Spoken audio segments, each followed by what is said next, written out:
It's time to recognize our veterans, the ones who defended our freedom. I made sergeant, and then I requested to go down to Vietnam. Had it be done. Protected our peace. The guys here were dedicated and went out and fought. It's a distinct honor having 2 Medal of Honor winners. All with courage and honor. He would go from cottage to cottage visiting with the veterans and their spouses. There was so much about his lifetime of service. Local 5 welcomes you to this special presentation of Hometown Heroes, presented by Window World and American Antiques and Jewelry. Hello and welcome to Local 5's Hometown Heroes Summer Special. I'm Tom Zolaski. We are retelling the stories of Northeast Wisconsin active military, reserves, and veterans. Now, these are not just war stories. They also demonstrate how these men and women continue to serve our community each and every day. So we begin with a Vietnam vet who calls Mishicot home. And we found out that he answered the call during the Vietnam conflict and then decades later for a fellow Marine. Right out of high school, I enlisted in the Marine Corps, 1968.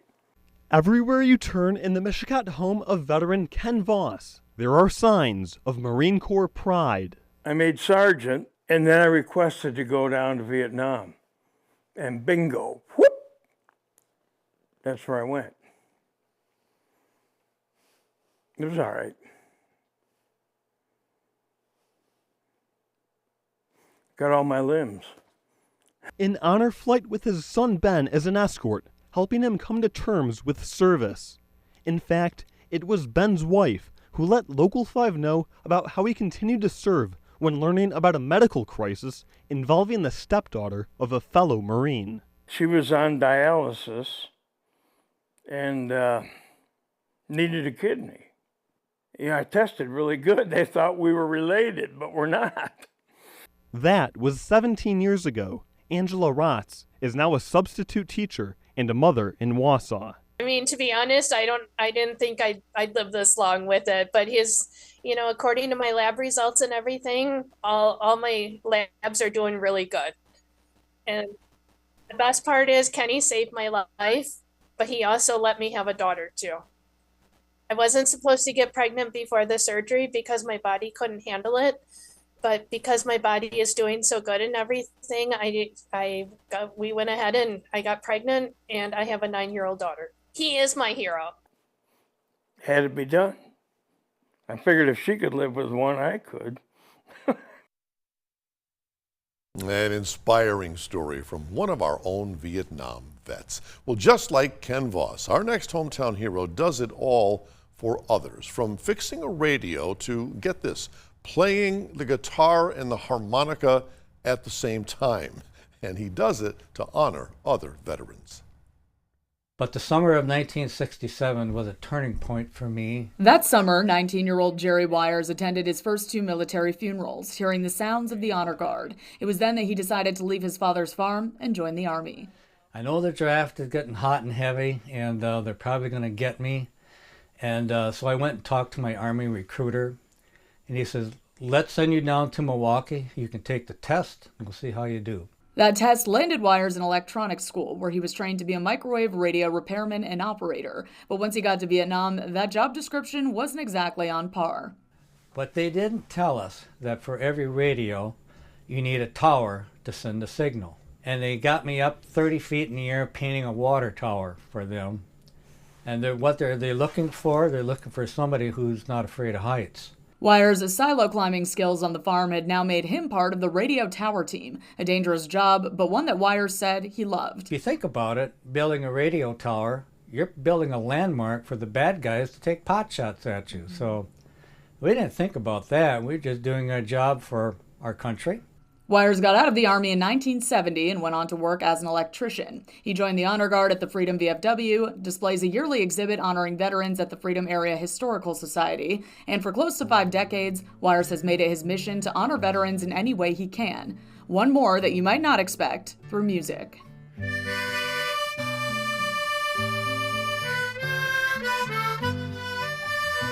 Wires travels to assisted living facilities playing his music, honoring veterans with songs like Taps and Amazing Grace.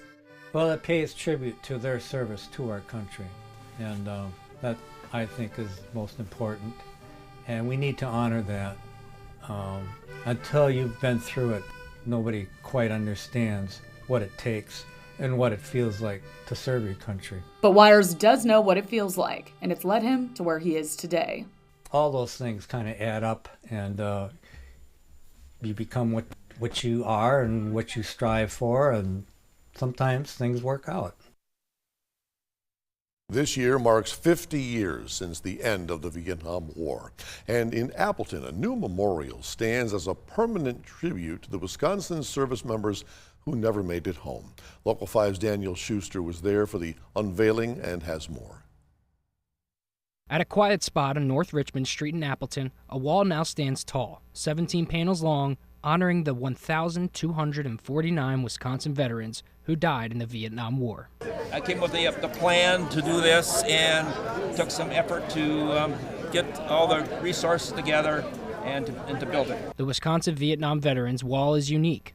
Every name comes with a face. Having it's called a face with every name, it sends another message of unbelievable what that person went through.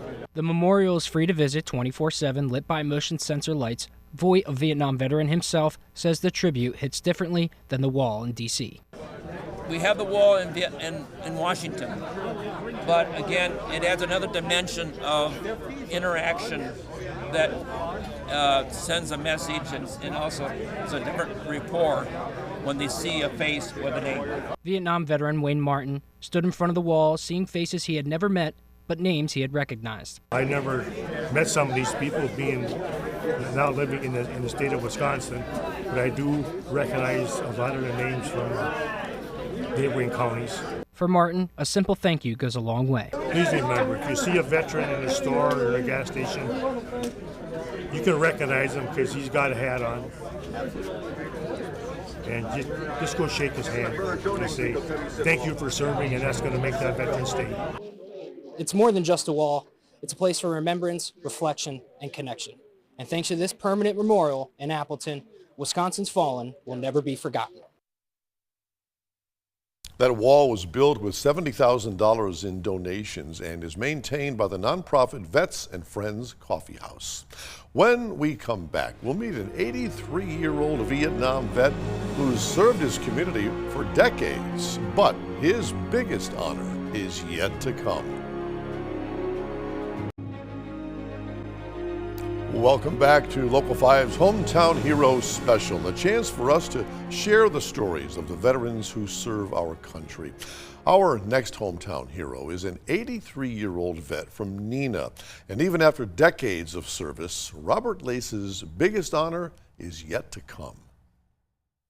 A mischievous childhood. I did not have any direction when I left high school. Didn't seem like it would lead to a successful career with the Marines. But for Neenah's Robert Lace, that's exactly why he joined in 1960. People don't think of Vietnam until it got hot. In the Vietnam War era, Lace rose to be second in his platoon, serving 4 years in Taiwan, Japan, and Korea, working in communications, directing planes, and acting as a teletype operator. All of us that were in communications all had top secret clearances, so we knew what was going on. One thing those Marines didn't know at the time was just how frigid the Cold War really became. We didn't know until 45 years later how close we came to World War III. We were 15 minutes away from World War III. Instead, at the time, the Marines felt they had a rather mundane stay in the mountains of Eastern Asia. To stay out of trouble, I took up judo because it was kind of a boring situation over there. Lace became a black belt, recognized by both Japan and China, and took his knowledge of judo back to northeast Wisconsin in 1963, where he gave kids the direction he once lacked. I wound up teaching at Neenah, Appleton, Green Bay. Neither a successful career in sales nor judo rival the local notoriety Lace has received from holding his flags at that same spot on the corner of College and Drew in Appleton on two of the city's most patriotic days of the year. For the past 20 years or so, I was a one-man honor guard.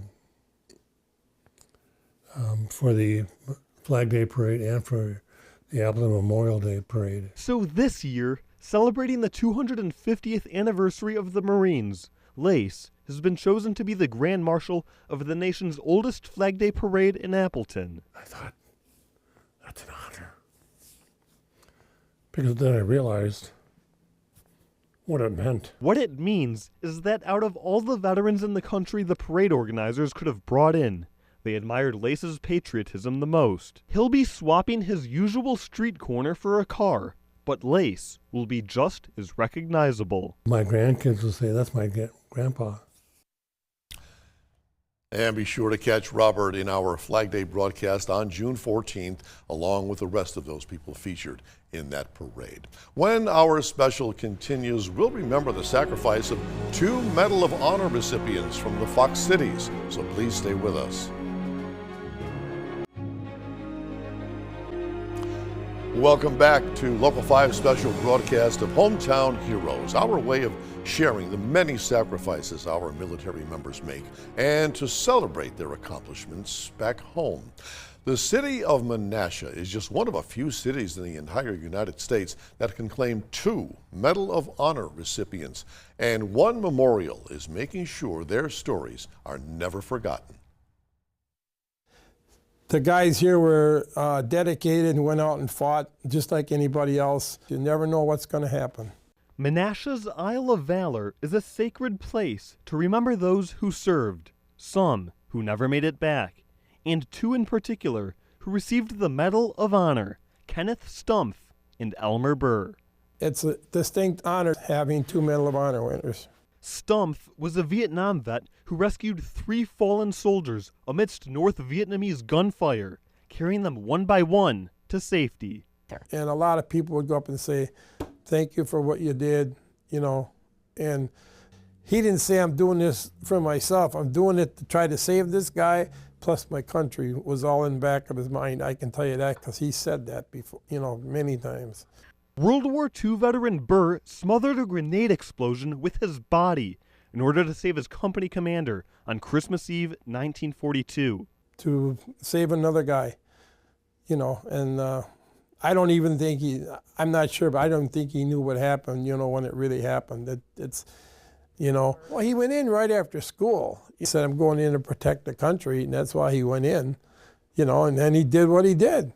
And so now, to honor those that have served, the Post serves the community with honor guards at veteran funerals, brought fry fundraisers, and a big food drive in September. A lot of people just come in and say, oh, you guys are doing something again, huh? Or they'll say, what are you going to work on now? Honoring those who served with honor. A loyal 4-legged hero was honored in a big way at the Wisconsin Veterans Home at King. Brownie, the war dog's legacy is now set in stone, literally. Brownie was a military working dog during World War II. After being injured in the line of duty, he returned to the U.S. and eventually found a new purpose at the Wisconsin Veterans Home at King, bringing comfort to veterans who called this campus home. Community members, veterans, and dog lovers gathered for Brownie's Bark in the Park, a celebration featuring family activities, a puppy parade, and the unveiling of a life-size bronze statue in his honor. Author Kelly Nelson, who wrote the book Brownie the War Dog, spearheaded the effort to raise funds for the statue, a project made possible through local donations. He would go from cottage to cottage visiting with the veterans and their spouses, and he became really quite a beloved unofficial mascot. And so it was just the coolest story. I had been a therapy dog handler in a previous life of mine, and so there was so much about his lifetime of service that appealed to me. Brownie may be gone, but his statue and his service will live on forever. Brownie was laid to rest at the Veterans Home back in 1949.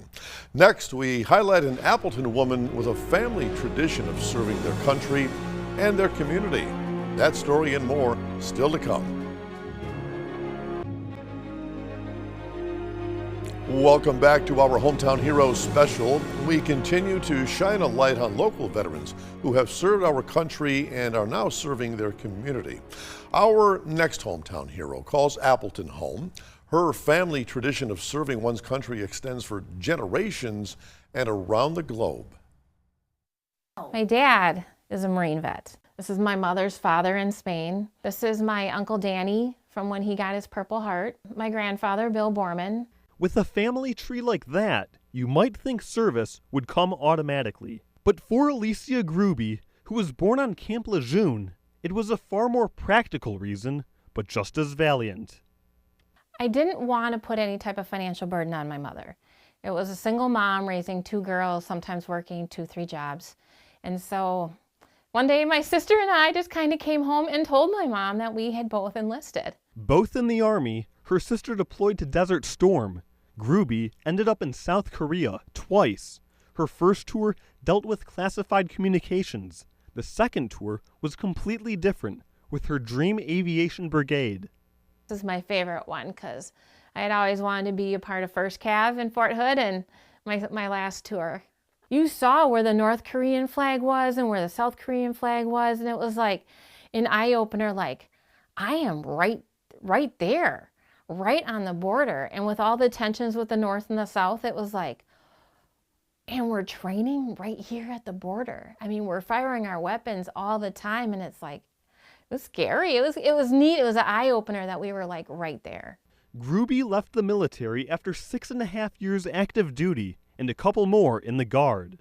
She married a Marine, her youngest daughter is a Marine, and now she serves the community as a county fraud investigator. It's all about my community and trying to help my community be better. And before we go tonight, we're going to meet some Blue Star mothers. They're serving the community while their children serve our country. Their story is next. Welcome back. You're watching Local 5 News Hometown Heroes Special, honoring local veterans and their families. This next story is about the Blue Star mothers of Wisconsin. These women are serving their community while their children serve our country.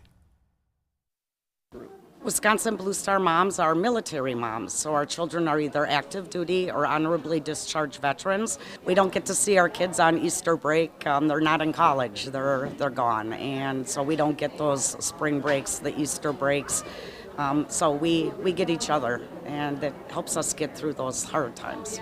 If it's the weekend, then the Blue Star mothers of Wisconsin are probably up to something. Usually, it's a craft fair with patriotic or seasonal themed items they made themselves.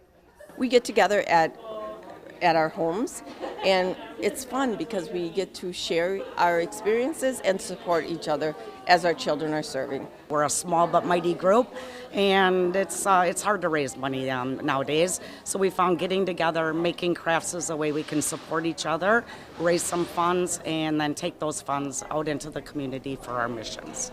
Whether it's preparing and serving meals with vets and friends, or visiting with folks at Veterans Village, these activities and the camaraderie that comes along with them help these women with the uncertainty of having a child who is deployed. But we also have adoptive moms, stepmoms, grandparents, legal guardians, and then we have associate members, dads, brothers, sisters. They can join our group as well. The care packages they create are in such demand that they've expanded deliveries to more than twice a year. These women have shown that a little motherly touch goes a long way in the community. It just supports us moms that have sent our children off for boot camp and overseas and stuff like that. To know that we have somebody to go to when we're struggling with that is very helpful. We hope you enjoyed our Hometown Heroes special as we highlighted some of the brave individuals who have served our country. From all of us here at Local 5, thank you for watching.